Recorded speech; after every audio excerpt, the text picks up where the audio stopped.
Maraqlı bir sualla yine karşınızdayım. Verilib bizə sinus 7x, kosinus 2x cəmi bərabərdir mənfi 2-yə. Biz bildiyimiz kimi sinusun da, kosinusun da ən kiçik qiyməti mənfi 1'dir.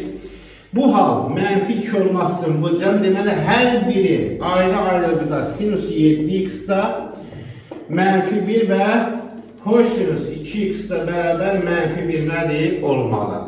Sinus 7x bərabər mənfi 1'dirsə 7x'imiz bərabərdir.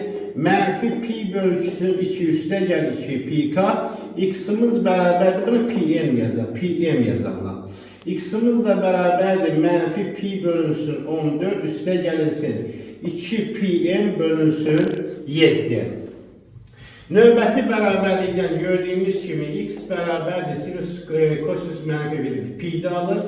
Pi üstə gəl 2 pi k, x da bərabərdir. Pi bölünsün 2 üstə gəlinsin. Pi bölünsün 2 üstə gəlinsin pi m. İndi hər iki şərt eyni zamanda ödənməsi üçün biz burada nəyi tapmalıyıq? Ortaq həlləri. Deməli buna x1, buna x2 desək, ortaq həlləri tapmaq üçün bunları bərabərləşdirək. Bunların ortaq həllərini nə etməliyik? Təyin etməliyik. 2 pi m bölünsün 7 bərabərdir.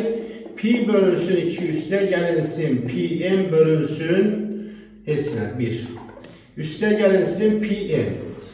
Gördüyümüz kimi pi'ləri x-sal eləsək, hər tərəfin 14'ə vursaq alarıq mənfi 1. Üstə gəlinsin 4m bərabərdir.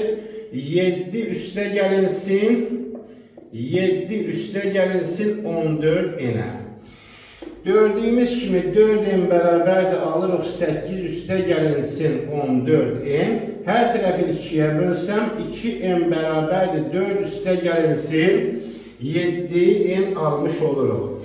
Baxırıq burada dövrlərə, gördüyümüz kimi sol tərəf nədir? Cütdür. Sol tərəf cütdürsə deməli sağ tərəfdə bizdə nədir? Cüt olmalı ki bizim dövrlər neynəsin? Üst-üstə düşsün. Sağ tərəfin cüt olması için ancaq m bərabərdir olmalıdır 2k şəklində. Gətirib burada yerinə yazsaq, gördüyümüz kimi çox getdi.